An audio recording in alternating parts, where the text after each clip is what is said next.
ಮಾಡಿ ಮಾಹಿತಿ ಕಲೆಕ್ಟ್ ಮಾಡಿ ನಮ್ಮ ಮುಂದೆ ಇಟ್ಟಿದ್ದಾರೆ. ಅವರಿಗೂ ಧನ್ಯವಾದ. ವಿಶೇಷವಾಗಿ ಮಾಧ್ಯಮದವರಿಗೂ ಧನ್ಯವಾದ ಹೇಳ್ತೇನೆ. ಮಾಧ್ಯಮದವರು ವಿಚಾರ ಕೊಟ್ಟಾಗೆ ನಮ್ಮ ಸಮಸ್ಯೆಗೆ ಮತ್ತೆ ಒಂದು ಬೆಲೆ ತರ್ತದೆ.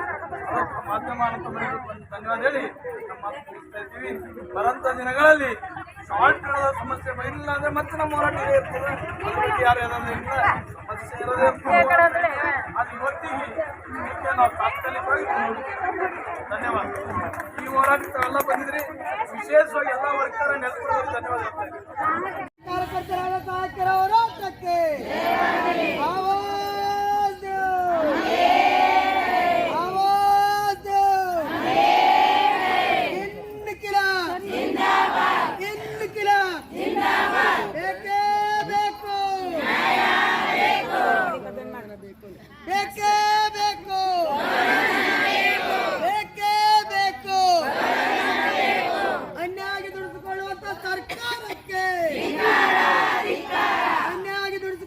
अधिकारी ಅವರಿಗೆ हमारी मांगे पूरी करो वरना कुर्सी खाली करो हमारी मांगे पूरी करो वरना कुर्सी खाली करो ಅಯ್ಯಯ್ಯೋ ಅನ್ಯಾಯ ಅಯ್ಯಯ್ಯೋ ಅನ್ಯಾಯ ಅನ್ಯಾಯ ದುಡಿಸಿಕೊಳ್ಳುವಂತ ಸರ್ಕಾರಕ್ಕೆ ಅನ್ಯಾಯ ದುಡಿಸಿಕೊಳ್ಳುವಂತ ಸರ್ಕಾರಕ್ಕೆ ಕಾನೂನಂತೆ ಕಾನೂನು ಕಾನೂನಂತೆ ಕಾನೂನು ಸರ್ಕಾರಂತೆ ಸರ್ಕಾರ ಸರ್ಕಾರಂತೆ ಸರ್ಕಾರ ಎಲ್ಲಿಯವರೆಗೆ ಹೋರಾಟ ಎಲ್ಲಿಯವರೆಗೆ ಹೋರಾಟ ಏನೇ ಬರಲಿ ಏನೇ ಬರಲಿ ಪೊಲೀಸ್ ಬರಲಿ ಲಾಠಿ ಬರಲಿ ಮಳಿನೇ ಬರಲಿ ಹುಡುಗೆ ಬರಲಿ ಚಿಡಲೆ ಬರಲಿ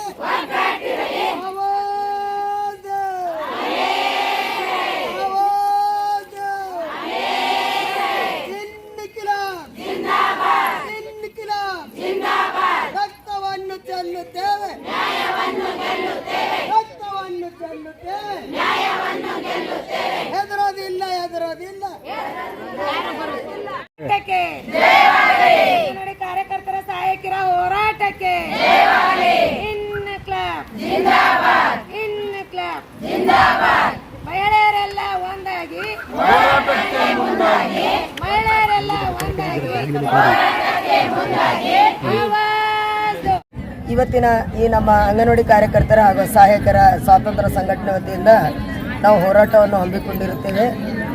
ಇವತ್ತಿನ ಮೂಲಭೂತ ವಿಷಯಗಳು ಯಾವುವಂದರೆ ನಮ್ಮ ಬೀದರ್ ತಾಲೂಕಿನಲ್ಲಿ ಅಂಗನವಾಡಿ ಕಾರ್ಯಕರ್ತರಿಗೆ ಗೌರವಧನ 5-6 ತಿಂಗಳಿಂದ ಕೊಟ್ಟಿರುವುದಿಲ್ಲ. ಯಾಕೆ ಕೊಟ್ಟಿರೋದಿಲ್ಲ ಅನ್ನೋ ಅಧಿಕಾರಿಗಳನ್ನು ಭೇಟಿ ಮಾಡಿದಾಗ ಬಜೆಟ್ ಇಲ್ಲ ಅಂತ ಹೇಳ್ತಾರೆ. ಬೀದರ್ ಜಿಲ್ಲೆಯಲ್ಲಿ 5 ತಾಲೂಕುಗಳಲ್ಲಿ ಬೀದರ್, ಹುಮನಾಬಾದ್, ಬಸವ ಕಲ್ಯಾಣ್, ಸಂತಪುರ್ ಅಲ್ಲಿ ಎಲ್ಲ ಕಡೆ ಪ್ರತಿ ತಿಂಗಳಿಗೊಂದ್ಸಲ ಗೌರವಧನ ಆಗಿರುತ್ತದೆ. ಬೀದರ್ ತಾಲೂಕದಲ್ಲಿ ಯಾಕಿಲ್ಲ ಅಂತ ಕೇಳಿದಾಗ ನಾವು ನಮ್ಮ ಬೀದರ್ ತಾಲೂಕಿನಲ್ಲಿ ಹೆಚ್ಚಿನ ಅಂಗನವಾಡಿ ಕಾರ್ಯಕರ್ತರು ಇರುವುದರಿಂದ ಬಜೆಟ್ ಕೊರತೆಯಾಗಿದೆ. ಹೆಚ್ಚಿನ ಅಂಗನವಾಡಿ ಕಾರ್ಯಕರ್ತರು ಇದ್ದಿಂದು ನಮ್ಮ ಶಿಶು ಅಭಿವೃದ್ಧಿ ಯೋಜನೆ ಅಧಿಕಾರಿಗಳಿಗೆ ಗೊತ್ತುಂಟು. ಅವರು ಹೆಚ್ಚುವರಿ ಬಜೆಟನ್ನು ತರಿಸ್ಕೊಂಡು ನಮಗೆ ಗೌರವಧನವನ್ನು ಮಾಡಬೇಕು. ಇದು ನಮ್ಮ ಶಿಶು ಅಭಿವೃದ್ಧಿ ಯೋಜನೆ ಅಧಿಕಾರಿಗಳವರ ನಿರ್ಲಕ್ಷ್ಯತನದಿಂದ ನಮಗೆ ಗೌರವಧನವನ್ನು ವಿಳಂಬವಾಗಿದೆ ಎಂದು ತಿಳಿದು ಬಂದಿರುತ್ತದೆ. ನಮಗೆ ನಮ್ಮ ಅಂಗನವಾಡಿ ಕೇಂದ್ರಗಳಲ್ಲಿ ನಡೆಸಲು ಗ್ಯಾಸ್ಗಳು ಕರೆಕ್ಟಾಗಿ ಸಪ್ಲೈ ಆಗ್ತಾ ಇಲ್ಲ, ಮೊಟ್ಟೆಗಳು ಕರೆಕ್ಟಾಗಿ ಸಪ್ಲೈ ಆಗ್ತಾ ಇಲ್ಲ. ನಮ್ಮ ಅಂಗನವಾಡಿ ಕೇಂದ್ರಗಳಲ್ಲಿ ಯಾವುದೇ ಮೂಲಭೂತ ಸೌಕರ್ಯಗಳಿಲ್ಲ. ನಮ್ಮ ಅಂಗನವಾಡಿ ಕೇಂದ್ರಗಳಲ್ಲಿ ಅಡುಗೆಯನ್ನು ಬೇಯಿಸ್ಲಕ್ಕ ಪಾತ್ರೆಗಳಿಲ್ಲ. ರ್ಯಾಷನ್ ಕರೆಕ್ಟಾಗಿ ಕೊಡ್ತಾ ಇಲ್ಲ, ಕಳಪೆ ಮಟ್ಟದ ರ್ಯಾಷನ್ ಹುಟ್ಟಿದೆ. ನಮ್ಮ ಮುಖ್ಯಮಂತ್ರಿಯವರು, ನಮ್ಮ ಸಚಿವರು ಅಂಗನವಾಡಿ ಕೇಂದ್ರಗಳಿಂದ ನಾವು ಅಪೌಷ್ಟಿಕತೆ ಮಕ್ಕಳಿಗೆ ಅಪೌಷ್ಟಿಕತೆಯನ್ನು ಹೊಗಳಿಸಬೇಕೆಂದು ಸ್ಕೀಮ್ ತಂದಿದ್ದೇವೆ ಅಂತ ಹೇಳ್ತಾರೆ. ಹಿಂದೆ ಇಂದಿರಾ ಗಾಂಧಿ ಅವರು ಅದಕ್ಕೋಸ್ಕರನೇ ಅಂಗನವಾಡಿ ಕೇಂದ್ರಗಳು ತಂದಿದ್ದರು. ಆದರೆ ಈಗಾಗಲೇ ನಮ್ಮ ಸರ್ಕಾರ ಕೊಡುವಂಥ ಉಪಹಾರವು ನಮ್ಮ ಅಂಗನವಾಡಿ ಕೇಂದ್ರಕ್ಕೆ ಬರುವಂಥ ಮಕ್ಕಳನ್ನು ಸೇವಿಸಿಕೊಂಡು ಅಪೌಷ್ಟಿಕತೆಗೆ ಒಳಗಾಗುತ್ತಲಿದ್ದಾರೆ. ನಾವು ಅಪೌಷ್ಟಿಕತೆ ಮಕ್ಕಳಿಗೆ ಗೋರ್ಮೆಂಟ್ ಆಸ್ಪತ್ರೆಗೆ ಕರೆದುಕೊಂಡು ಹೋಗಂದಾಗ ಗೋರ್ಮೆಂಟ್ ಆಸ್ಪತ್ರೆಯಲ್ಲಿ ನಾವು ಮಕ್ಕಳಿಗೆ ತಾಯಿಂದರಿಗೆ ತಕೊಂಡು ನಾಯಿ ಬಾಗಿಲಿಗೆ ಕೂಡ್ತದ ಆ ಥರ ನಾವು ಕೂಡಬೇಕು. ಅಲ್ಲಿ ಆ ಅಪೌಷ್ಟಿಕತೆ ಮಕ್ಕಳಿಗೆ ಯಾವ ಮೆಡಿಸಿನ್ ಕೊಡ್ತಾ ಇಲ್ಲ. ಅಲ್ಲಿ ಬಂದಂತ ತಾಯಿಂದರ ಪೇರೆಂಟ್ಸ್ಗೆ ಊಟ ಕೊಡ್ತಾ ಇಲ್ಲ. ಅದಕ್ಕೋಸ್ಕರ ಯಾರು ನಮ್ಮ ಜೊತೆ ಬರ್ತಾ ಇಲ್ಲ. ನೀವು ಒಂದು ವೇಳೆ ಅಲ್ಲಿಗೆ ತಂದಿಲ್ಲ ಅಂದ್ರೆ ನಿಮಗ ಅಮಾನತ್ ಮಾಡ್ತೀವಿ ಅಂತ ಒಂದು ದಬ್ಬಳಿಕೆ ಮಾಡ್ತಾರೆ. ಸೆನ್ಸಸ್ ಸರ್ವೆ ಮಾಡಬೇಕು, ಅದು ಮಾಡಲಿಲ್ಲ ಅಂದ್ರೆ ತಹಸೀಲ್ದಾರ್ ಕಡೆಯಿಂದ ನಿಮಗೆ ಅಮಾನತುಗೊಳಿಸ್ತೀವಿ ಅಂತ ದಬ್ಬಳಿಕೆ ಮಾಡ್ತಾರೆ. ನಮಗೆ ಆನೆಕೋಲಿನ ಗೋಲಿಗಳನ್ನು ಹಂಚಲು ಹೋಗೋದಿದ್ದಲ್ಲಿ DHO ಅವ್ರ ಕಡೆಯಿಂದ DC ಅವ್ರ ಕಡೆಯಿಂದ ಅಮಾನತು ಮಾಡ್ತಾ ಅಂತಾರೆ. ನಮಗೆ ಉಚ್ಚ ನ್ಯಾಯಾಲಯವು ಅಂಗನವಾಡಿ ಕಾರ್ಯಕರ್ತರಿಗೆ ಹಲವಾರು ಇಲಾಖೆಗಳಿಂದ ಹೊರತುಪಡಿಸಿ ಅಂಗನವಾಡಿ ಕೇಂದ್ರಕ್ಕೆ ಶಾಲಾ ಪೂರ್ವ ಶಿಕ್ಷಣ ನಡೆಸಲು ಮೀಸಲಾಗಿ ಅಂಗನವಾಡಿ ಕಾರ್ಯಕರ್ತರೇ ಇರಬೇಕು ಅಂತೇಳಿ ಆದೇಶ ಇದ್ದರೂ ಆ ಸರ್ಕಾರದ ಆದೇಶ ಉಲ್ಲಂಘನೆ ಮಾಡಿ ನಮಗೆ ನಮ್ಮ ಶಿಶು ಅಭಿವೃದ್ಧಿ ಯೋಜನೆ ಅಧಿಕಾರಿ ಹಾಗೂ ಮೇಲ್ವಿಚಾರಕಿಯರು ಹಾಗೂ ಉಪನಿರ್ದೇಶಕರು ನಮಗೆ ಬಹಳ ದೌರ್ಜನ್ಯವನ್ನು ಮಾಡಿ ಪ್ರತಿಯೊಂದೊಂದು ಸ್ಕೀಮಿನಲ್ಲಿ ಅಂಗನವಾಡಿ ಕಾರ್ಯಕರ್ತರನ್ನು ತೊಡಗಿಸ್ತಾರೆ. ನಮಗೆ ಬಹಳ ಸಮಸ್ಯೆ ಆಗುತ್ತಲಿದೆ. ನಾವು ಅಂಗನವಾಡಿ ಕೇಂದ್ರ ನಡೆಸಬೇಕಾ? ಅಲ್ಲಿ ಅಂಗನವಾಡಿ ಕೇಂದ್ರ ನಡೆಸಲಿಲ್ಲ, ಇವತ್ತು ಲಾಕಿದೆ ಅಂದ್ರೆ ನ್ಯಾಯಾಧೀಶರು ಹೋಗ್ತಾರೆ ಅಂಗನವಾಡಿ ಕೇಂದ್ರಕ್ಕೆ ಭೇಟಿ ಮಾಡಲು. ಅವ್ರಿಗೆ ಯಾವ ಮಾಹಿತಿ ಇರೋದಿಲ್ಲ. ಅಂಗನವಾಡಿ ಕೇಂದ್ರಕ್ಕೆ ಲಾಕ್ ಇದೆ ಎಂದು ನ್ಯಾಯಾಧೀಶರು ಅದನ್ನು ಹೈಕೋರ್ಟಿಗೆ ರಿಪೋರ್ಟ್ ಕಳಿಸ್ತಾರೆ. ನಾವು ಅದರ ಬಲಿಪಶು ಆಗಬೇಕಾ? ಸೇವೆ ಮಾಡಬೇಕಾ? ಆಮೇಲೆ ಗ್ರಾಮದಲ್ಲಿ ಅಂಗನವಾಡಿ ಕಾರ್ಯಕರ್ತರು ಮಕ್ಕಳಿಗೆ ಉಪಹಾರ ಕೊಟ್ಟಿಲ್ಲ ಅಂದ್ರೆ ಆ ಗ್ರಾಮಸ್ಥರು ನಮಗೆ ತೊಂದರೆ ಮಾಡ್ತಾರೆ. ನಾವೇನು ಗ್ರಾಮಸ್ಥರಿಗೆ ಬಲಿಪಶು ಆಗಬೇಕಾ? ನಮಗೊಂದು ಅರ್ಥ ಆಗ್ತಾ ಇಲ್ಲ. ನಾವು ಬೀದರ್ ತಾಲೂಕದಲ್ಲಿ ಬಹಳ ಗೊಂದಲದಲ್ಲಿ ಸೇವೆಗಳು ಮಾಡ್ತಾ ಇಲ್ಲಿದ್ದೇವೆ. ನಮ್ಮ ಹೈಯರ್ ಆಫೀಸರ್ ಉಪನಿರ್ದೇಶಕರು ಮಹಿಳಾ ಮತ್ತು ಮಕ್ಕಳ ಕಲ್ಯಾಣ ಇಲಾಖೆ, ನಮ್ಮ DD ಅವರು ಹಾಗೂ ನಮ್ಮ ಶಿಶು ಅಭಿವೃದ್ಧಿ ಅವರು ನಿರ್ಲಕ್ಷ್ಯತನದಿಂದ ಅಂಗನವಾಡಿ ಕಾರ್ಯಕರ್ತರ ಮೇಲೆ ದೌರ್ಜನ್ಯ ಆಗೋದು ಒಂದು ಕಡಿಮೆ ಆಗ್ತಾ ಇಲ್ಲ. ನಮಗೆ ಈಗಾಗಲೇ ನಮ್ಮ ಅಂಗನವಾಡಿ ಕೇಂದ್ರಕ್ಕೆ ಪ್ರತಿಯೊಂದು ಮೂಲಭೂತ ಸೌಕರ್ಯಗಳನ್ನು ಕೊಡಬೇಕು. ನಮ್ಮ ಅಂಗನವಾಡಿ ಕೇಂದ್ರದಲ್ಲಿ 2016ರಿಂದ ಸಹಾಯಕಿರಿಲ್ಲ ಅಂತ ಕೆಲವೊಂದು ಅಂಗನವಾಡಿ ಕಾರ್ಯಕರ್ತರು BP patient, sugar patient, heart patient, thyroid patient, hernia patient, asthma patient, physical handicapped, ವಯಸ್ಸಾಗಿನವರು ಇದ್ದಿದ್ದಾರೆ. ಅಂಥವ್ರು ಹೆಲ್ಪರ್ ಇಲ್ಲದೇ ಅಂಗನವಾಡಿ ಕೇಂದ್ರದಲ್ಲಿ ಕಾರ್ಯನಿರ್ವಹಿಸಲು ಆಗುತ್ತಿಲ್ಲ. ಕೂಡಲೇ ಎಲ್ಲ ಅಂಗನವಾಡಿ ಕೇಂದ್ರಗಳಿಗೆ ಸಹಾಯಕರನ್ನು ನೇಮಕ ಮಾಡಬೇಕು. ಕೆಲವೊಂದು ಕಡೆ ಇನ್ಚಾರ್ಜ್ ಕೊಟ್ಟಿದ್ದಾರೆ. ಇನ್ಚಾರ್ಜ್ಗೆ ಹೋಗಿದಾಗ ನಮ್ಮ ಕೇಂದ್ರಗಳಲ್ಲಿ ಹಾಕಿದೆ ಅಂತ ರಿಪೋರ್ಟ್ ಮಾಡ್ತಾರೆ. ನಮ್ಮ ಕೇಂದ್ರದಲ್ಲಿದ್ದಾಗ ಇನ್ಚಾರ್ಜ್ ಅಂಗನವಾಡಿ ಕೇಂದ್ರಗಳಲ್ಲಿ ಹಾಕಿದೆ ಅಂತ ಭಾಳ ಸಮಸ್ಯೆಗೆ ಒಳಗಾಗುತ್ತಲಿದೆ. ಎಲ್ಲ ಕಡೆ ಕೂಡಲೇ ಸೆಲೆಕ್ಷನ್ ಅನ್ನು ಮಾಡಬೇಕು. ಹಾಗೂ ನಮ್ಮ 10ನೇ ಪಾಸ್ ಆದಂಥ ಅಂಗನವಾಡಿ ಕಾರ್ಯಕರ್ತರನ್ನು ಕೂಡಲೇ ಮುಂಬಡ್ತಿ ಮಾಡಬೇಕು. ಮುಂಬಡ್ತಿ 3 ತಿಂಗಳ ಮೊದಲಾಗಿ ಅರ್ಜಿಗಳನ್ನು ಸ್ವೀಕರಿಸಿ ಸಹಾಯಕರಿಂದ ಕಾರ್ಯಕರ್ತರನ್ನು ಮುಂಬಡಿಸಬೇಕಂತ ಸರ್ಕಾರದ ಆದೇಶ ಇದ್ದರೂ 1 ವರ್ಷ ಆದರೂ ಇಲ್ಲಿವರೆಗೂ ಯಾವ ಮುಂಬಡ್ತಿಗಳನ್ನು ಮಾಡಿರುವುದಿಲ್ಲ. ಇದು ನಮ್ಮ ಶಿಶು ಅಭಿವೃದ್ಧಿ ಯೋಜನೆ ಅಧಿಕಾರಿಯವರ ನಿರ್ಲಕ್ಷ್ಯತನದಿಂದ ಯಾವುದೋ ಒಂದು ಕೆಲಸ ಆಗುತ್ತೆ ಇಲ್ಲ. ಒಂದು ವೇಳೆ ಒಂದು ವಾರದಲ್ಲಿ ಸರಿ ಆಗಲಿಲ್ಲ ಅಂದರೆ ಕೂಡಲೇ ನಮ್ಮ ಶಿಶು ಅಭಿವೃದ್ಧಿ ಯೋಜನೆ ಅಧಿಕಾರಿಯವರನ್ನು ವರ್ಗಾವಣೆ ಮಾಡಬೇಕೆಂದು ನಮ್ಮೆಲ್ಲ ಸಂಘಟನೆಯ ನಮ್ಮ ಬೀದರ್ ತಾಲೂಕಿನ ಅಂಗನವಾಡಿ ಕಾರ್ಯಕರ್ತೆಯರ ಒತ್ತಾಯವಾಗಿರುತ್ತದೆ. ಒಂದು ವೇಳೆ ಒಂದು ವಾರದಲ್ಲಿ ಇವೆಲ್ಲ ಸರಿಪಡಿಸಲಿಲ್ಲ, ನಾವು ಉಗ್ರ ಹೋರಾಟ ಮಾಡಿ ರಸ್ತೆ ರೋಕೋ ಆಂದೋಲನವನ್ನು ಮಾಡಿ ನಾವು ಇದನ್ನು ಬೆಂಗಳೂರುವರೆಗೂ ಹೋರಾಟ ಮಾಡಲು ಸಿದ್ಧರಾಗಿರ್ತೇವೆ ಎಂದು ಮುನ್ನೆಚ್ಚರಿಕೆ ಕೊಟ್ಟು ನನ್ನ 2 ಮಾತುಗಳನ್ನು ಮುಗಿಸ್ತೇನೆ. ನಾನು ಕರ್ನಾಟಕ ರಾಜ್ಯ ಅಂಗನವಾಡಿ ಕಾರ್ಯಕರ್ತರ ಹಾಗೂ ಸಹಾಯಕರ ಸ್ವಾತಂತ್ರ್ಯ ಸಂಘಟನೆಯ ಜಿಲ್ಲಾ ಅಧ್ಯಕ್ಷ ಲಕ್ಷ್ಮೀ ದಂಡೆಯಾಗಿ ಹೇಳ್ತಾರೆ. ಅನುದಾನ ಹೊಂಟಿಲ್ಲ ನಿಮಗೂ ಏನು ಇಲ್ಲಿ ಬಿಲ್ ಜಿಲ್ಲಾ ಆಫೀಸರ್ನಿಂದ ಬರ್ತಿದೆ?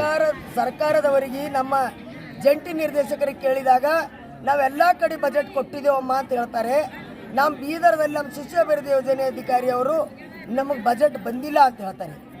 ನಮಗೆ ಹೆಚ್ಚು ಅಂಗನವಾಡಿ ಕಾರ್ಯಕರ್ತರು ಇದ್ದಿರೋದ್ರಿಂದ ನಮ್ಮ ಶಿಶು ಅಭಿವೃದ್ಧಿ ಯೋಜನೆ ಅಧಿಕಾರಿಯವರು ಹೆಚ್ಚುವರಿ ಬಜೆಟನ್ನು ತರಿಸ್ಕೊಂಡು ಮಾಡುವಂಥದ್ದು ಅವ್ರ ಕರ್ತವ್ಯವಾಗಿದೆ. ಅವ್ರ ನಿರ್ಲಕ್ಷ್ಯತನವನ್ನು ಮಾಡಿ ಹೆಚ್ಚುವರಿ ಬಜೆಟ್ ತರಲಾರದೇ ನಮಗೆ ಗೌರವಧನವನ್ನು ನಿಲ್ಲಿಸಿ ನಮ್ಮ ಅಂಗನವಾಡಿ ಕಾರ್ಯಕರ್ತರು ಈ ನಮ್ಮ ಮಕ್ಕಳಿಗೆಲ್ಲ ಫೀಸ್ ಕಟ್ಲಕ್ಕಿಲ್ಲ, ಕೆಲವೊಂದು ಗಂಡದರು ಸತ್ತಿದ್ದಾರೆ, ಕೆಲವೊಬ್ಬರಿಗೆ ಮನೆ ಕಿರಾಯಿ ಕೊಡಬೇಕು, ಕೆಲವೊಬ್ಬರಿಗೆ ಉಪಜೀವನ ನಡೆಸೋಕೆ ಭಾಳ ತೊಂದರೆ ಆಗಿದೆ. ನಾವೀಗೆಲ್ಲ ಅಂಗನವಾಡಿ ಕಾರ್ಯಕರ್ತರು ಶಿಶು ಅಭಿವೃದ್ಧಿ ಯೋಜನಾ ಅಧಿಕಾರಿ ನಿರ್ಲಕ್ಷ್ಯತನದಿಂದ ನಾವು ಸಾವಿಗೆ ತುತ್ತಾಗುವ ಸಮಯ ಬಂದಿದೆ. ನಮ್ಮ ಶಿಶು ಅಭಿವೃದ್ಧಿ ಯೋಜನೆ ಅಧಿಕಾರಿ ಅವ್ರದ್ದೇ ನಿರ್ಲಕ್ಷ್ಯತನವಾಗಿದೆ. ಎಷ್ಟು ತಿಂಗಳದ್ದು ಪಗಾರ? 6 ತಿಂಗಳಿಂದ ಬರಬೇಕು, 1 ತಿಂಗಳದ್ದು ಮಾಡಿದ್ದಾರೆ. ಎಲ್ಲ ತಾಲೂಕದಲ್ಲಿ ಬಸವ ಕಲ್ಯಾಣ, ಹುಮನಾಬಾದ್, ಔರಾದ್, ಸಂತಪುರ್, ಬಾಲ್ಕಿ ಪ್ರತಿ ತಿಂಗಳಿಗೆ 1 ಸಲ ಪಗಾರ ಆಗುತ್ತೆ. ನಮ್ಮ ಬೀದರ್ ತಾಲೂಕದಲ್ಲಿ ಆಗೋದು. ಹೋರಾಟಕ್ಕೆ ಬೇಕೇ ಬೇಕು, ಬೇಕೇ ಬೇಕು. ನಾನು 30 ವರ್ಷದಿಂದ ಹೋರಾಟ ಮಾಡ್ಕೊಂಡು ಬಂದೀನಿ ಬ್ರದರ್. ಬಟ್ ಇವತ್ತು ಭಾಳ ತುಂಬ ನೋವಾಗ್ತಾ ಇದೆ ನನಗೆ. ನಾನು ಭಾಳ ದಿವಸದಿಂದ ಯಾವ್ಯಾವುದೋ ಇಶ್ಯೂ ತೊಗೊಂಡು ಹೋರಾಟ ಮಾಡ್ತಿದ್ದ, ಆದರೆ ಇವತ್ತು ನಮ್ಮ ವರ್ಕರ್ ಗೌರವಧನ ಕಡೆ ಹೋರಾಟ ಆಗ್ತಾ ಇದ್ದಲ್ಲ, ಇದು ಭಾಳ ನೋವಿನ ಸಂದಿದೆ. ಸರ್ಕಾರ ಗೌರವಧನಕ್ಕಾಗಿ ಹೋರಾಟ ಮಾಡೋದು ಬಂತ. ನಾವು ಹಲವಾರು ಇಶ್ಯೂ ತೊಗೊಂಡು ಹೋರಾಟ ಮಾಡಿದ್ವಿ, ನಮಗೆ ರೆಗ್ಯುಲರೈಸ್ ಮಾಡಿ ನಮಗೆ ಸೇವಾ ಭದ್ರತೆ ನೀಡಿ ಅಂತ ಕೇಳ್ತಾ ಇದ್ದೀವಿ. ಅದಕ್ಕೆ ಕೇಳೋದು ಹೊರತಾಗಿ ಇವತ್ತು ಕುಡೋ ಗೌರವಧನ್ನೇ ಕುಡಿ ಅಂತ ಕೇಳಕ್ಕೆ ನಮ್ಗೆ ಇಂಥ ದೊಡ್ಡ ಸಂಘರ್ಷ ಮಾಡೋದು ಬಂತಲ್ಲ. ಅದಕ್ಕೆ ದಯವಿಟ್ಟು ಇವತ್ತು ಈ ವೇದಿಕೆ ಮುಖಾಂತರ ಎಚ್ಚರಿಕೆ ಕೊಡ್ತಾ ಇದ್ದೀನಿ ಅಧಿಕಾರಿಗಳಿಗೆ, ಶೀಘ್ರದಲ್ಲಿ ಈ ಸಮಸ್ಯೆ ಬಗೆಹರಿಸಬೇಕು, ಇಲ್ಲಾಂದ್ರೆ ಬರಂತ ದೊಡ್ಡ ಹೋರಾಟ ಆಗಂತ ಅನಿವಾರ್ಯ ಆಗ್ತದೆ ಅಂತ ಮಾತನ್ನು ಹೇಳ್ತಾ ಇದ್ದೀನಿ. ಇನ್ನು ಮುಂದೆ ಗೌರವಧನ್ನೇ ಕೊಡಲ್ಲ ಅಂದರೆ ಇನ್ನು ಮುಂದೆ ಮತ್ತೊಂದೇನು ಕೊಡ್ತೀರಿ ಎಂಬ ನನಗೂ ತಿಳಿದು ಬರ್ತಾ ಇಲ್ಲ. ಇದು ಎಲ್ಲ ಸಮಸ್ಯೆಗಳ ಬಗೆಹರಿಬೇಕು. ಇದೇ ವೀಕ್ ಒಳಗಡೆ ಹೆಲ್ಪರ್ ಭರ್ತಿ ಆಗಬೇಕು, ಮತ್ತು ಅನುಕಂಪ ಆಧಾರದ ಮೇಲೆ ಇದ್ದಂಥ ಭರ್ತಿ ಆಗಬೇಕು, ಮತ್ತು ಅಂಗನವಾಡಿಗಳು ಕೊಡುವಂಥ ಏನು ಇದು ಸೌಕರ್ಯ ಏನಿದೆ ಅದು ಕಂಪಲ್ಸರಿ ಕೊಡಬೇಕು. ಅದು ಪೆಂಡಿಂಗ್ ಹಾಕಬೇಡಿ ಅನ್ನೋಂಥ ಮಾತನ್ನು ಇವತ್ತು ಈ ವೇದಿಕೆ ಮುಖಾಂತರ ಎಚ್ಚರ ಕೊಡ್ತಾ ಇದ್ದೀನಿ. ಇಲ್ಲಾಂದರೆ ಬರೋಂಥ ದಿನಗಳಲ್ಲಿ ಮತ್ತೆ ಉಗ್ರ ರೂಪ ಹೋರಾಟ ಆಗ್ತದ, ಹಾಗೂ ಸಂಬಂಧಪಟ್ಟ ಅಧಿಕಾರಿಗಳು ಜವಾಬ್ದಾರ ಆಗ್ತೀರಿ ಅನ್ನೋಂಥ ಮಾತನ್ನು ಈ ವೇದಿಕೆ ಮುಖಾಂತರ ಹೇಳ್ತಾ ಇದ್ದೀನಿ. ಅಂಗನವಾಡಿ ಕಾರ್ಯಕ್ರಮ ಸಹಾಯಕರ ಹೋರಾಟಕ್ಕೆ ಶಿವರಾಜ್ ಕಡ್ಗಿ, ಜಿಲ್ಲಾ ಸಂಚಾಲಕರು, ಅಂಗನವಾಡಿ ವರ್ಕರ್ಸ್ ಅಸೋಸಿಯೇಷನ್. ಜಿಲ್ಲಾಧಿಕಾರಿ ಅವ್ರ ಕಡೆಯಿಂದ ಅದ ಏನು ಸರ್ಕಾರ ಕಡೆಯಿಂದ ಅದ? ನಿಮಗೆ ತೊಂದರೆ ಯಾರ ಕಡೆಯಿಂದ ಆಗ್ತಾ ಇದೆ? ನಾವು ವರ್ಕರ್ಸು ಹೆಲ್ಪರ್ಸು ನಾವು ಗೌರವ ಸೇವೆ ಸಲ್ಲಿಸೋರು. ನಮಗಿಲ್ಲ ಅಧಿಕಾರಿ ಲೆವೆಲಲ್ಲೇ ನಮಗೆ ಸಮಸ್ಯೆ ಆಗಿದೆ ಅಂತ ಕಾಣೋದು. ಅವರು ನೋಡಿ ಎಲ್ಲಿಂದ ದುಡ್ಡು ಬರಬೇಕು ಅವ್ರು ತರ್ಸೋ ಡ್ಯೂಟಿ ಅದು. ನಾವೇನು ಈಗ ಇಲ್ಲ ಡಿ ಸಿ ಬಲ್ ಹೋಗ್ಬೇಕಾ, ಡಿ ಸಿ ಮಿನಿಸ್ಟರ್ ಬಲ್ ಹೋಗ್ರಿ ಹಿಂಗಂದ್ರೆ ಅರ್ಥ ಏನು? ನಾವು ಸಿ ಡಿ ಪಿ ಅಂಡರ್ದಾಗ ಕೆಲಸ ಮಾಡ್ತೀವಿ, ಎ ಡಿ ಅಂಡರ್ದಾಗ ಕೆಲಸ ಮಾಡ್ತೀವಿ, ಇದು ಡಿ ಡಿ ಅಂಡರ್ದಾಗ ಕೆಲಸ ಮಾಡ್ತೀವಿ. D D C D P ಕಲ್ತು ಆ ಕೆಲಸ ಮಾಡ್ಬೇಕು ಅವರು, ಅದು ಅವ್ರ ಡ್ಯೂಟಿ. ನೀವು ಹೋಗಿ ಕೇಳಿದಾಗ ಏನು ನಾವು ಹೇಳಿದ್ರೆ ಅದೇ ಹಾರಿಕೆ ಉತ್ತರ ಹೇಳ್ತಾ ಇದ್ದಾರೆ. ಅಂದರೆ ಅವರು ಇಲ್ಲ ಏನೋ ಪತ್ರಕರ್ತ ಮಾಡೋದು ನಾವು ಹೇಳೋದು ನಮ್ಮ ಜುಮೇದಾರನು, ಅದು ತಮ್ಮ ಜುಮೇದಾರಿ ಇದೆ. ತಮ್ಮ ನಿಷ್ಕಾಳಜಿನೇ ಇವತ್ತು ನಮ್ಗೆ ಗೌರವಧನ ಸಿಗ್ತಾ ಇಲ್ಲ. ಅದಕ್ಕೆ ತಾವು ಮೊದಲು ಸರ್ಕಾರ ಆಗಾರೆ ತನಿಖೆ ಮಾಡ್ತದೆ, ಇಮಿಡಿಯೇಟ್ ಇವ್ರು ಹೋಗ್ತಾರೆ ಮನೆಗೆ, ಹೋಗ್ಬೇಕು ಅವರು, ಅವಾಗೇ ಗೊತ್ತಾಗ್ತದೆ ಅವರಿಗೆಲ್ಲ. ಅದಕ್ಕೆ ದಯವಿಟ್ಟು ನಮ್ಮ ಅಂಗನವಾಡಿ ವರ್ಕರ್ಗಳು ಗೌರವಧನ ಮೇಲೆ ಡಿಪೆಂಡ್ ಇದ್ದೀವಿ. ನಮ್ಗೆ ಯಾವುದೇ ಬೇರೆ ತೀರಾ ಬಡತನ ರೇಖೆಯಿಂದ ಬಂದಂತ ಇರ್ತಾರೆ ಅಂಗನವಾಡಿ ವರ್ಕರು, ನಿರ್ಗತಿಕರು, ಸಮಸ್ಯೆಗೆ ಒಳಗಾದವರು, ನೋವಿಗೆ ಒಳಗಾದವರು, ಮತ್ತು ವಿಧವೆಯರು, ಇಂಥವರೇ ಅಂಗನವಾಡಿ ವರ್ಕರ್ ಆಗಿರ್ತಾರೆ. ಅಂಗನವಾಡಿ ವರ್ಕರ್ ಯಾರು ಕೋಟ್ಯಾಧೀಶರ ಮಕ್ಕಳಿಲ್ಲ. ಅದಕ್ಕೆ ಈ ವರ್ಕರ್ಗಳು ಗೌರವಧನನೇ ನೀವು ಯಾವಾಗ ನಿಂದಿರ್ತಿದಾಗ ಭಾಳ ಕಷ್ಟ ಆಗ್ತದೆ. ದಯವಿಟ್ಟು ಇದು ಶೀಘ್ರದಲ್ಲಿ ಬಿಡ್ರಿ, ಇಲ್ಲಾಂದರೆ ಬರೋಂಥ ದಿನಗಳಲ್ಲಿ ನಾವು ಅನಿವಾರ್ಯವಾಗಿ ಹೋರಾಟ ಮಾಡೋದು ಮತ್ತು ದೊಡ್ಡ ಹೋರಾಟ ಆಗ್ತದೆ. ಆಗಂತ ಅನಾಹುತಕ್ಕೆ ಈ ಜಿಲ್ಲಾ ಅಡ್ಮಿನಿಸ್ಟ್ರೇಷನ್ಸ್, ಇಟ್ ಮೀನ್ಸ್ ಈ ಡಿಸ್ಟಿಕ್ ಆಫೀಸೇ ಜುಮೇದಾರ ಆಗ್ತಾನಂತ ಮಾತನ್ನು ನಾವು ಎಚ್ಚರ ಕೊಡ್ತಾ ಇದ್ದೀವಿ. ಇದನ್ನು ತಿಳ್ಕೊಬೇಕು, ಶೀಘ್ರದ ವ್ಯವಸ್ಥೆ ಮಾಡಬೇಕಂತೇಳಿ ನಾವು ಈ ಹೋರಾಟ ಮುಖಾಂತರ ಒತ್ತಾಯ ಮಾಡ್ತಾ ಇದ್ದೀವಿ. ನಾನು 30 ವರ್ಷದಿಂದ ಹೋರಾಟ ಮಾಡೀನಿ. ಅದು ಇಂಥ ಹೋರಾಟ ಇದು ಗೌರವಧನ ಕಡೆ ಹೋರಾಟ ಮಾಡಿಲ್ಲ, ನಾವು ರೆಗ್ಯುಲರೈಸ್ ಮಾಡಿ ಅಂತ ಕೇಳಿದ್ದೀವಿ. ನಮಗೆ ಸರ್ಕಾರಿ ನೌಕರನ್ನು ಪರಿಗಣಿಸಿ ಅಂತಂದಿದ್ದೀವಿ. ನಮಗೆ ಇನ್ನೊಂದು ಇದು ಕೂಡಿ ನಮ್ಗೆ ಬೇಕಾದ ಹಲವಾರು ರಾಜ್ಯ ಮಟ್ಟ ಸರ್ಕಾರಿ ಸವಲತ್ತುಗಳಿಗೆ ಹೋರಾಟ ಮಾಡಿದ್ವಿ. ಆದರೆ ಇವತ್ತು ಪಾಪ ವರ್ಕರ್ಗಳು ಎಷ್ಟು ಕೊಡ್ತಿದ್ರಿ, ಏನು ಕೊಡೋದು ಆ ದುಡ್ಡನ್ನು ದಯವಿಟ್ಟು ಅದಕ್ಕೆ ಕೊಡೋ ಗೌರವಧನ ಪ್ರತಿ ತಿಂಗಳ ಫಸ್ಟ್ ವೀಕಲ್ಲಿ ಹಾಕ್ಬೇಕು. ಸರ್ಕಾರಿ ಆದೇಶ ಅದ, ಅದ್ರ ಪ್ರಕಾರ ಹಾಕಿ ಅಂತ ಕೇಳ್ತಾ ಇದ್ದೀವಿ ಅದಕ್ಕೆ. ಸರ್, ಎಲ್ಲ ತಾಲೂಕದಲ್ಲಿ ಆಗಿದೆ. ಬೀದರ್ ಜಿಲ್ಲೆಯಲ್ಲಿ ಎಲ್ಲ ತಾಲೂಕದಲ್ಲಿ ಗೌರವಧನ ಕೊಟ್ಟಿದ್ದಾರಾ? ಈಗ ಕೆಲವು ತಾಲೂಕದಾಗ ಕೊಟ್ಟಿದ್ದಾರೆ ಅಂತ ಹೇಳ್ತಾ ಇದ್ದಾರೆ, ಕೆಲವು ತಾಲೂಕದಾಗ ಏನಿದೆ ಅದು ಬೀದರ್ಗೆ ಹಾಕಿಲ್ಲ. ನನಗೆ ಅದು ವಿಶೇಷ, ಬೀದರ್ ಡಿಸ್ಟ್ರಿಕ್ಟ್ ಪ್ಲೇಸ್ ಅದ. ಇಂಥ ಪ್ಲೇಸಲ್ಲಿ ಇಲ್ಲ ಅಂದರೆ ನೀವು ತಾಲೂಕು ಕೊಟ್ಟರೆ ಅಂತ ನಾವು ಹೆಂಗೆ ನಂಬಲಿ? ಎಷ್ಟು ಕೊಟ್ಟರೆ ಅನ್ನೋದು ಏನು ಗ್ಯಾರಂಟಿ ಇದೆ? ಕೆಲವು ಅಧಿಕಾರಿಗಳು ಏನು ಹೇಳ್ತಾರೆ ಗೊತ್ತಾ, ನಾನೇ ಸೆಲ್ಫ್ ಕಳಿಸಿದೆ ದುಡ್ಡನ್ನು. ಎಲ್ಲಿ ನಿಂಬಲ್ಲಿ ಇದ್ದಿರ್ಬೇಕು ರೀ, ನೋಟಿನ ಫ್ಯಾಕ್ಟ್ರಿ ಇದ್ದಿರ್ಬೇಕು ನಿಂಬಲ್ಲಿ, ನಮ್ಗೇನು ಗೊತ್ತು? ಅದು ನಿಮ್ಮ ಕೈಲಿ ಕೊಟ್ಟು ಕೊಡ್ರಿ, ಮತ್ತೆ ಎಲ್ಲ ವರ್ಕರ್ಗಳಿಗೆ ಕೊಡ್ರಿ, ನಮ್ಗೇನು ಮಾಡೋದು? ನಮ್ಮ ವರ್ಕರ್ ದುಡ್ದಿದ್ವಿ, ಕೊಡಿ ನಮಗೆ. ಅಂದ್ರೆ ಬೀದರ್ ತಾಲೂಕಿಗೆ ತಾರತಮ್ಯ ಮಾಡ್ತಾ ಇದ್ದಾರೆ. ಬೀದರ್ ತಾಲೂಕಿಗೆ ತಾರತಮ್ಯ ಅಂತ ಕಂಡು ಬರ್ತಾ ಇತ್ತು. ಆದ್ರೆ ಅಲ್ಲೆಲ್ಲ ಹೇಳ್ತಾ ಇದಾರೆ ಆ ಕಡೆ ಕೊಟ್ಟಿದೆ ಅಂತ ಹೇಳ್ತಾರೆ. ಅದು ಲೋಕಲ್ ಡಿಸ್ಟ್ರಿಕ್ಟ್ ಪ್ಲೇಸ್ದಾಗ ಇದ್ದಿದ್ದಲ್ಲೇ ಸಿಗಲ್ಲ ಅಂದ್ರೆ ಅಲ್ಲಿ ಸಿಕ್ಕಂತ ನಾವು ಯಾವ ವಿಶ್ವಾಸ ಮಾಡಿ ಅವ್ರ ಮೇಲೆ? ಅದಕ್ಕೆ ಇದಲ್ಲೇ ಮೂಲಭೂತ ಸೌಕರ್ಯಗಳು ಕೊಡಬೇಕು. ಮೊಟ್ಟೆ ಅಂತೂ ನೋಡ್ಲಿಕ್ಕೂ ಸಿಗ್ತಾ ಇಲ್ಲ 2-3 ತಿಂಗಳಿಂದ. ಅದು ಏನು ಕಾರಣ ಗೊತ್ತಾಗಿಲ್ಲ. ಹಿಂದಿನ ಮಿನಿಸ್ಟರ್ ಬಿ ಮೊಟ್ಟೆದಾಗೆ ಕೇಸ್ ಹಾಕೊಂಡ್ರೆ ಮತ್ತೆ ಇವ್ರು ಏನಾದೆ ಅಲ್ಲತ್ತಂದು ನಮ್ಗೆ ಗೊತ್ತಾಗ್ತಲ್ಲ. ಏನು ಡಿಸ್ಟ್ರಿಕ್ಟ್ ಆಫೀಸರ್ಸ್ಗಳು, ತಾಲೂಕು ಆಫೀಸರ್ಸ್ಗಳು ಇದ್ರಾಗ ಸಿಗ್ಬಿಡ್ತಾರೋ ಗೊತ್ತಿಲ್ಲ. ಅದನ್ನು ನಾವು 100% ಅದ್ರ ಕೆಳಕ್ಕೆ ನಮಗೇನಾದ್ರು ಸವಲತ್ತು ಕೊಡಿ. ಗ್ರಾಮೀಣ ಮಟ್ಟದ ಕೆಲಸ ಮಾಡೋರು ನಾವಿದ್ದೀವಿ. ಆ ಗ್ರಾಮೀಣ ಮಟ್ಟದ ಅಥವಾ ಅರ್ಬನ್ ಏನು ಕಳಚೆ ಪ್ರದೇಶದ ಕೆಲಸ ಮಾಡ್ತಾ ಇದ್ದೀವಿ. ನಮಗೆ ಅಲ್ಲಿನ ಜನ ತ್ರಾಸು ಕೊಡ್ತಾ ಇದ್ದಾರೆ. ಅದನ್ನು ತಪ್ಪಿಸ್ಬೇಕಾದ್ರೆ ದಯವಿಟ್ಟು ಆ ಸವಲತ್ತನ್ನು ಕೊಡಿ ಅಂತ ಕೇಳ್ತಾ ಇದ್ದೀವಿ. ಈಗ ಮಕ್ಕಳಿಗೆ ಮಾಡ್ಕೊಳ್ಳಕ್ಕೆ ಎಲ್ಲ ಮೂಲಭೂತ ಸೌಕರ್ಯ ಅವ ಸರ್? ಕೆಲವು ಮೂಲಭೂತ ಸೌಕರ್ಯಗಳಲ್ಲಿ ಒಂದೊಂದಲ್ಲಿ ಯಾವುದೋ ಒಂದು ಕಮ್ಮದ, ಒಂದಲ್ಲಿ ಗ್ಯಾಸ್ ಇಲ್ದರೆ ಸ್ಟೋವ್ ಇಲ್ಲ, ಗ್ಯಾಸ್ ಇಲ್ಲ ಅಂದರೆ ಕೆಲವೊತ್ತಲ್ಲಿ ಸಾಮಗ್ರಿಗಳೇ ಯಾವಾಗೂ ಕೊಟ್ಟಿನವ, ಯಾವಾಗ ಕೆಲವೊಂದು ಕಳೆದು ಇದು ಹಿಂಗೆಲ್ಲ ಸಾಮಗ್ರಿಗಳಲ್ಲಿಯೂ ಅಷ್ಟು ಹೇಳ್ಕೊಳ್ಳೋಷ್ಟು ಅಷ್ಟಿಲ್ಲ. ಮಕ್ಕಳಿಗೆ ಕೂಡ್ಲಕ್ಕೆ ಒಂದೊಂದು ಕಡೆ ಭಾಳ ಸಮಸ್ಯೆ ಅದ. ಅಷ್ಟು ಎಂದೋ ಕೊಟ್ಟಿನವ ಇಂಥವೆಲ್ಲ ಈಗ ಹೊಸ ಕೊಡ್ರಿ ಇವತ್ತು ಕೂಡ್ಲಾಗ್ತಿಲ್ಲ. ಕೊಟ್ಟರು ನಡ್ಬರ್ಕು ಒಂದ್ಸಲ ಯಾವಾಗೂ ಕೊಟ್ಟಿದ್ರು, ಅವು ಕೂಡ ಇಂಥವೇ ಇತ್ತು. ನಾನು ನೋಡಿದ್ದೀನಿ ಅವಾಗ ಅದು ಅಧಿಕಾರಿ ಇದ್ದಾಗ ಕಳಿಸಿದ್ವಿ ಅವ್ರಿಗೆ ಮನೆಗೆ.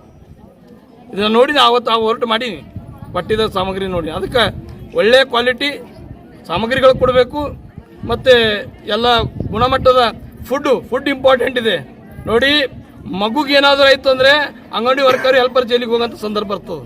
ಅದಕ್ಕೆ ಗುಣಮಟ್ಟದ ಫುಡ್ ಕೊಡ್ರಿ ಮತ್ತು ಇಲ್ಲಿ ಸ್ಥಳೀಯ ಮಟ್ಟದ ಕೊಡಿ, ಸ್ಥಳೀಯದ ಕೊಡಿ, ಆ ಅಂತ ಫುಡ್ ಕೊಡಿ ಅಂತ ಕೇಳ್ತಾ ಇದ್ದೀವಿ.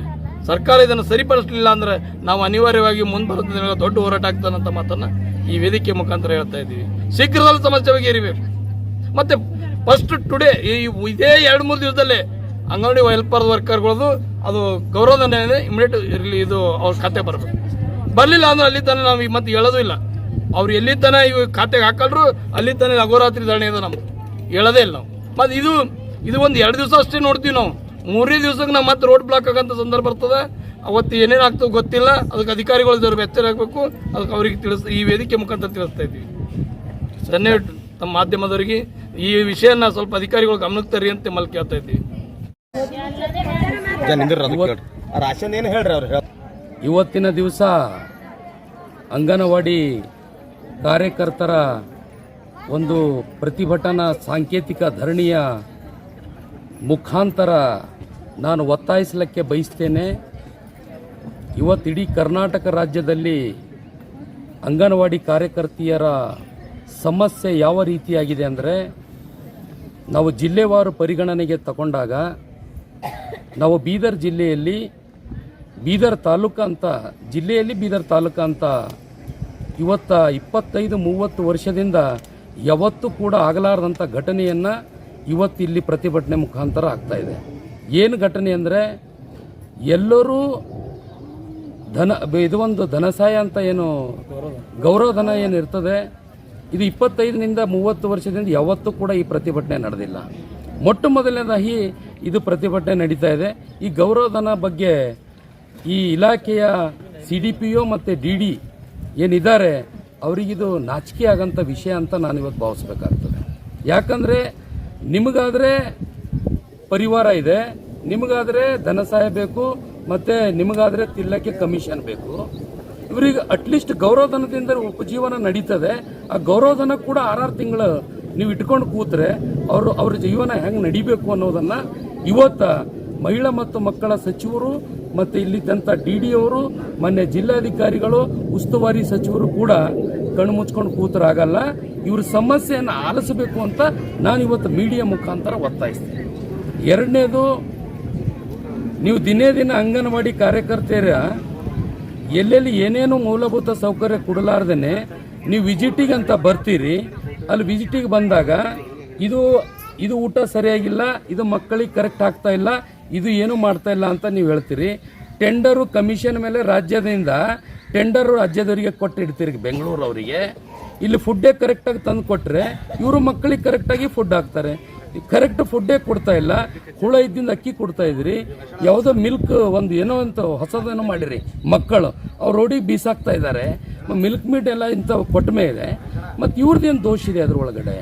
ಇವ್ರು ಏನು ಯಾವ ರೀತಿ ಕೊಡಬೇಕು? ಆ ರೀತಿ ಕೊಟ್ಟರೆ ಇವ್ರೇನು ಮನೆಗೆ ಹೋಯ್ತಾರೇನು? ಇದ್ರ ಬಗ್ಗೆನೂ ಆಲೋಚನೆ ಮಾಡಬೇಕು ಇವತ್ತು ಜಿಲ್ಲಾಡಳಿತ. ಆ ಜಿಲ್ಲಾಡಳಿತದಲ್ಲಿ CDPO ಮತ್ತು DD ಅವರು ನೀವು ಯಾವ ರೀತಿ ನಡೆಸ್ತಾ ಇದ್ದೀರಿ ಅಡ್ಮಿನಿಸ್ಟ್ರೇಷನ್ ಅಂದರೆ, ನೀವು ಮನ ಬಂದಂಗೆ ಮಾಡ್ತಾ ಇದ್ದೀರಿ. ಇವತ್ತು ಗೌರವಧನ ಕೂತ್ರೆ ನೀವು ನಿಷ್ಕಾಳಜಿ ವಹಿಸಿ ಇವತ್ತು 4 ಗಂಟೆ ಆಗ್ತಾಯಿದೆ, ಮೆಮೊರಾಂಡಮ್ ತಗೊಳ್ಳೋಕೆ ಬರ್ತಾ ಇಲ್ಲ ಅಂದರೆ ನೀವು ಯಾವ ಮಟ್ಟಿಗೆ ಇಲಾಖೆ ನಡೆಸ್ತಾ ಇದ್ದೀರಿ ಅನ್ನೋದನ್ನು ಇದ್ರ ಮೇಲೆ ಗೊತ್ತಾಗ್ತದೆ. ಮತ್ತು ನಾವು ಪದೇ ಪದೇ ಅಂಗನವಾಡಿ ಕಾರ್ಯಕರ್ತರು ಈ ಸ್ಟ್ರೈಕ್ ಕೂಡಲ್ದಂಗೆ ನೀವು ನೋಡಿಕೊಂಡ್ರೆ ಅವ್ರು ನಾವೇನು ಮನೆ ಬಿಟ್ಟು ಒಂದು ಸರ್ಕಾರಿ ಕೆಲಸ ಬಿಟ್ಟು ಅವ್ರು ಬಂದು ಕೂಡೋಕ್ಕೇನು ಅವ್ರಿಗೇನೋ ಇದು ಇಲ್ಲ, ಎಲ್ಲನೇ ಬಿಟ್ಟು ಕೂಡಂಥ ಮಜಬೂರು ಅವ್ರಿಗೆ ನೀವು ತಂದಾಗ ಮಾತ್ರ ಇವತ್ತು ಅವರು ಪ್ರತಿಭಟನೆ ಮಾಡೋಕ್ಕೆ ಸಿದ್ಧರಾಗಿರ್ತಾರೆ. ಸೊ ಇದನ್ನು ಪರಿಸ್ಥಿತಿ ಬರಬಾರ್ದಾದ್ರೆ ನೀವು ಇಲಾಖೆಯವರು ಕರೆಕ್ಟಾಗಿ ನಡ್ಕೊಳ್ಳಿ, ಅವ್ರದ್ದು ಕೂಡಲೇ ಅವರ ಮನವಿಯಲ್ಲಿ ಬೇಡಿಕೆಗಳನ್ನೇನಿದ್ದಾವೆ ಅವನ್ನು ಪೂರ್ಣಗೊಳಿಸ್ರಿ. ಅವ್ರಿಗೆ ಸಂಪೂರ್ಣ ಅದು ಇದನ್ನು ಕೈ ಬಿಡಲಿಕ್ಕೆ ನಾವು ಕೂಡ ಇವತ್ತು ಅವರಿಗೆ ಸಂಪೂರ್ಣ ಬೆಂಬಲ ಕೊಡಬೇಕು ಅಂತಲೇ ಬಂದಿದ್ದೆವು. ಅವ್ರ ಮನವಿಯನ್ನು ಸ್ಪಂದಿಸಿ ಮುಂದಿನ ದಿನದಲ್ಲಿ ಈ ರೀತಿ ಇನ್ನೊಂದು ಪ್ರತಿಭಟನೆ ಆಗಲಾರ್ದಂಗೆ ನೋಡ್ಕೊಳ್ಳೋದು ಜವಾಬ್ದಾರಿ ಇಲ್ಲಿದ್ದಂಥ ಜಿಲ್ಲಾ ಅಡ್ಮಿನಿಸ್ಟ್ರೇಷನ್ದಾಗಿರ್ತದೆ.